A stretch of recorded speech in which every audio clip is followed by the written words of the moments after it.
കൊള്ളായിരുന്നു ഇപ്പോൾ. എടുത്തു പറയാനായിട്ട് സുരേഷ് ഗോപി തന്നെയാണ്. സുരേഷ് ഗോപി, പഞ്ച് ഡയലോഗ്, ഇതൊക്കെ തന്നെയാണ് എടുത്തു പറയാനായിട്ടുള്ളത്. പിന്നെ അത്ര പോരാ, ആർട്ടിഫിഷ്യാലിറ്റി ഫീൽ ചെയ്യുന്നുണ്ട് പുള്ളിയുടെ അഭിനയത്തിൽ. ഫുള്ളുണ്ട്. അതെ, എടുത്തു പറയാനായിട്ട് ഇപ്പോൾ അനുപമയുടെ പെർഫോമൻസ് ഓക്കെയാണ്. പിന്നെ സുരേഷ് ഗോപി തന്നെയാണ്. വിവാദമായതാണ്, പക്ഷേ സിനിമയിൽ ഒരു 4 വട്ടം മ്യൂട്ട് ചെയ്തിട്ടുണ്ട് ഈ പേര്. ജാനകി എന്ന് പറയുന്ന പേര് 4 വട്ടം മ്യൂട്ട് ചെയ്തിട്ടുണ്ട്. അതിൻ്റെ ആവശ്യം എനിക്ക് ഫീൽ ചെയ്തില്ല. ബാക്കി സിനിമ തുടക്കം മുതൽ അവസാനം വരെ ഈ പേര് പറയുന്നുണ്ട്. പിന്നെ എന്തിനാണ് 4 വട്ടം മ്യൂട്ട് ചെയ്തതെന്ന് എനിക്ക് മനസ്സിലായില്ല. എനിക്ക് ഇഷ്ടപ്പെട്ടു. ഒരു ആവറേജ് മൂവി അത്രേ ഉള്ളൂ. വേറെ എടുത്തു പറയാൻ സുരേഷ് ഗോപിയുടെ അഭിനയം കൊള്ളാം. സുരേഷ് ഗോപിയുടെ ഡയലോഗ് അത് പിന്നെ ഒബ്വിയസ്ലി പറയേണ്ട കാര്യമൊന്നുമില്ലല്ലോ, അത്രയൊക്കെ ഉള്ളൂ. പിന്നെ എന്തൊക്കെയോ ചെയ്ത് വച്ചിരിക്കുന്നു.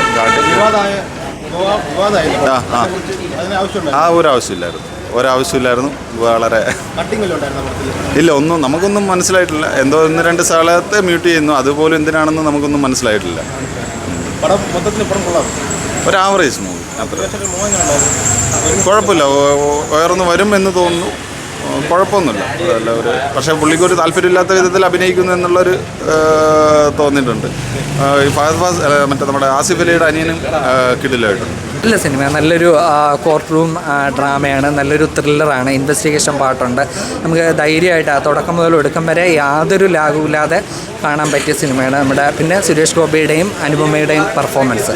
പിന്നെ സുരേഷ് ഗോപിയെ കൊണ്ട് ഒരുപാട് പഞ്ച് ഡയലോഗ്സൊക്കെ പറഞ്ഞിട്ടുണ്ട്. കുറേ സമൂഹത്തിന് നേരെ, ഗവൺമെൻറ്റിന് നേരെ, അങ്ങനെയൊക്കെ ഒരുപാട് അദ്ദേഹത്തെ കൊണ്ട് തന്നെ പറയിച്ചിട്ടുണ്ട്. നമുക്ക് കോമൺ ആയിട്ടുള്ള ഒരു മനുഷ്യനും കുറേ ചിന്തിക്കാനും ഒക്കെ പറ്റുന്ന കുറേ കാര്യങ്ങൾ പുള്ളിയുടെ ഡയലോഗ്സിലൂടെ പറഞ്ഞിട്ടുണ്ട്. പിന്നെ ആവശ്യമില്ലാത്ത അനാവശ്യമായിട്ടുള്ളൊരു വിവാദമാണ് ഈ പേരിൻ്റെ പേരിൽ സൃഷ്ടിച്ചിട്ടുള്ളത്. കാരണം ഈ പേരും ഈ സിനിമയുടെ കഥയും തമ്മിൽ ഒരു കണക്ഷനുമില്ല. ആ ഒരു വിവാദം ഉണ്ടാക്കാൻ മാത്രമുള്ള ഒരു ഇതുമില്ല. എന്താണ് ഇതിന് പിന്നിലുള്ള ഉദ്ദേശമെന്ന് സെൻസർ ബോർഡിന് മാത്രമേ അറിയാവൂ. എന്തായാലും നല്ല മൂവിയാണ്, നമുക്ക് ധൈര്യമായിട്ട് വന്ന് കാണാം. നല്ലൊരു ത്രില്ലിംഗ് ഇൻവെസ്റ്റിഗേഷൻ, നല്ല ത്രില്ലിംഗ് ആയിട്ടുള്ള ഇൻവെസ്റ്റിഗേഷൻ പാർട്ടുണ്ട്. പിന്നെ നല്ല കോടതിയിലെ ഒരു വിചാരണ വളരെ നന്നായിട്ട്, നമ്മുടെ നേര് സിനിമയിലെ മോഹൻലാൽ അതുപോലെ ഒരുപക്ഷെ അതിനെക്കാട്ടിയും നല്ല ഒരു കോർട്ട് റൂം ഡയലോഗ്സൊക്കെ ഉണ്ട്. നല്ല മൂവിയാണ്, ധൈര്യമായിട്ട് വന്ന് കാണാൻ പറ്റിയ നല്ലൊരു സിനിമയാണ്. നല്ല സിനിമ കേട്ടോ, വളരെ നല്ല സിനിമയാണ്.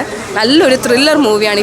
If you are a person who likes a thriller movie, കണ്ടിരിക്കേണ്ട നല്ലൊരു സിനിമയാണ്. കോർട്ട് റൂം ഡ്രാമയാണ്. നമുക്കൊരു സെക്കൻഡ് ഹാഫ് വരുന്നത് വരെ നമുക്കറിയില്ല ആരാണ് വില്ലൻ, മൂവി എങ്ങനെയാണ് പോകുന്നതെന്നൊന്നും അറിയില്ല. പിന്നെ പണ്ടത്തെ നമ്മുടെ കുറേ ക്യാരക്ടേഴ്സിനെ ഈ മൂവിയിൽ കാണാൻ പറ്റുന്നുണ്ട്. ഒരുപാട് ക്യാരക്ടേഴ്സുണ്ട്. നല്ലൊരു സിനിമയാണ്, വളരെ നല്ല. പുള്ളിയുടെ നമ്മൾ എക്സ്പെക്ട് ചെയ്യുന്ന കുറേ പഞ്ച് ഡയലോഗൊക്കെ ഉണ്ടല്ലോ, ഇംഗ്ലീഷിൽ ആളടിക്കുന്ന കുറേ ഡയലോഗ്, അതൊക്കെ ഉണ്ട് ഇതിൽ. ഫൈറ്റ് ഇതിൽ ലാസ്റ്റ് വരുമ്പോൾ ഒരു ഫൈറ്റുണ്ട്. അത് അങ്ങനെ എക്സ്ട്രാ ഓർഡിനറി എന്നല്ല, പക്ഷെ കൊള്ളാം. വില്ലനായിട്ട് ചെയ്തിരിക്കുന്ന പുള്ളിയും നന്നായിട്ട് ചെയ്തിട്ടുണ്ട്. നല്ലൊരു വില്ലൻ റോളാണ് ചെയ്തിരിക്കുന്നത്. അവർക്ക് ആൾക്ക് അധികം ഇതിൽ സ്ക്രീൻ സ്പേസ് കുറവാണ്. ആദ്യം തൊട്ടേ ഉണ്ട്, പക്ഷെ എന്നാലും ഇവർ രണ്ടുപേരും വരുന്ന ഒരു ഫ്രെയിം മാത്രമേ ഉള്ളൂ. പക്ഷേ ഇതിൽ കുറേ അധികം സ്കോർ ചെയ്തിരിക്കുന്ന അനുപമയാണ്. She have acted very well. പുള്ളി എന്ന് വെച്ചാൽ പുള്ളിയുടെ അഭിനയം അത്ര പോരാ. ആൻഡ് മോർ ഓവർ ഇറ്റ്സ് പുള്ളിക്കാരുടെ ആദ്യത്തെ പടമല്ലേ. പക്ഷേ അതിനേക്കാളേറെ അതൊരു നെഗറ്റീവായിട്ട് എടുക്കേണ്ട ആവശ്യമില്ല. ബിക്കോസ് ലീഡ് ക്യാരക്ടേഴ്സ് അനുപമയും സുരേഷ് ഗോപിയാണ്. They have done an excellent job. Script വൈസും സൂപ്പറാണ്. ഫസ്റ്റ് ഹാഫ് നന്നായിട്ട് വന്നതാണ്. സെക്കൻഡ് ഹാഫിൽ ആക്ച്വലി വെരി റിലവൻ്റ് ഒരു മെസ്സേജിങ് ആണ് കൊടുക്കാൻ ശ്രമിക്കുന്നത്. പക്ഷേ making and writing in the second half അല്പം വീക്കാണ്. അൺനെസറി ഒരു മാസ് മൂവ്മെൻറ്റ് ക്രിയേറ്റ് ചെയ്യാൻ നോക്കി, which was not required. Madhav Suresh പോരാ, അതൊക്കെ. പിന്നെ പക്ഷേ നല്ലൊരു പടം ആയിരുന്നേനെ, പക്ഷെ ഒരുപാട് ഡൈല്യൂട്ടഡ് ആയിപ്പോയി. കുഴപ്പമില്ല, ഗ്ലിംസസ് ഓഫ് ഓൾഡ് പാസ്റ്റ് വരുന്നുണ്ട്, പക്ഷേ കൺസിസ്റ്റൻസി ഇല്ല. എങ്ങനെ അസ്കർ അലി അല്ലേ, ആസിഫിൻ്റെ brother, I think he did a decent job. പക്ഷേ ചെറിയ റോളാണ്. അങ്ങനെ മെയിൻ ക്യാരക്ടേഴ്സ് അങ്ങനെ ആരും ഒന്നും ക്യാരക്ടർ ബിൽഡ് ചെയ്യുന്നില്ല. അനശ്വര ഇപ്പോൾ നമ്മൾ നേരുമായിട്ട് കമ്പയർ ചെയ്യുകയാണെങ്കിൽ Anupama is like okay. Date ഒക്കെ മാറ്റിയത് അതിനൊക്കെ പറ്റി ഒരു ആവശ്യമില്ലാത്തൊരു വിവാദം. എന്തൊക്കെയുണ്ട് സിനിമയിൽ എന്തൊക്കെയുണ്ട്? സിനിമയിൽ ആക്ച്വലി ഒരു വളരെ റെലവൻറ്റ് തീമാണ്, ഭയങ്കര സോഷ്യലി ഒരുപാട് പേർക്ക് ചർച്ച ചെയ്യാൻ പറ്റുന്ന ഒരു വിഷയമാണ്. പക്ഷെ അതിന് ആ ഒരു വേണ്ട സീരിയസ്നെസ്സോടുകൂടി പ്രസൻറ്റ് ചെയ്യാൻ പറ്റിയില്ല എന്നാണ് എൻ്റെ ഒരു ടേക്ക്. ഒരു ഇതില്ല കേട്ടാ, പഴയ ഒരു മാസ് ആകും സുരേഷ് ഗോപി ആ സെറ്റപ്പൊന്നും ഇല്ല. ഇടയ്ക്ക് ഇൻ്റർവെല്ലിന് തൊട്ട് മുമ്പ് കുറച്ച് ഡയലോഗ്സ് ഒക്കെ ഉണ്ട്. പക്ഷേ മൊത്തത്തിൽ വന്നിട്ട് നമ്മൾ ആ മറ്റേ ചിന്താമണി കൊലക്കേസില്ലേ, ചിന്താമണി കൊലക്കേസ്, ക്രൈം ഫയൽ, കമ്മീഷൻ, ആ ഒരു സുരേഷ് ഗോപി കുമ്പൊന്നും കിട്ടുന്നില്ല. ഇപ്പോൾ ക്രൈം ഫയലൊക്കെ ഞാൻ യൂട്യൂബിൽ കണ്ടും ആ ഡയലോഗൊക്കെ ഇപ്പോഴും നമുക്ക് കിടിലായിട്ട് ഫീൽ ചെയ്യും. അതുപോലത്തുള്ള ഡയലോഗ്സ് ഒന്നും ഇതിനകത്തില്ല. അനുപമ നന്നായിട്ട് ചെയ്തിട്ടുണ്ട്, അനുപമയുടെ നന്നായിട്ട് ചെയ്തത്. പിന്നെ ഫൈറ്റ് നന്നായിട്ട് എടുത്തിട്ടുണ്ട്. കുറെ വിവാദമായ പടമാണ്, അതിന് വിവാദമായ അത് എന്താ പറയുക, സർക്കാർ ഇങ്ങനെ സ്ത്രീകൾക്ക് കുറച്ചുകൂടെ ഒരു പരിഗണന കൊടുക്കണം എന്നുള്ള സംഭവങ്ങളെ അവസാനത്തെ ഒരു 20 മിനിറ്റിൽ എടുത്ത് ചേർത്തിട്ടുണ്ട്. പടം അടിപൊളി, കൊള്ളാം. ഇഷ്ടപ്പെട്ടെന്ന് വെച്ചാൽ കുഴപ്പമില്ല എന്ന് പറയാൻ പറ്റൂ. മേക്കിങ് കൊള്ളാം. സുരേഷ് ഏട്ടൻ കൊള്ളാം.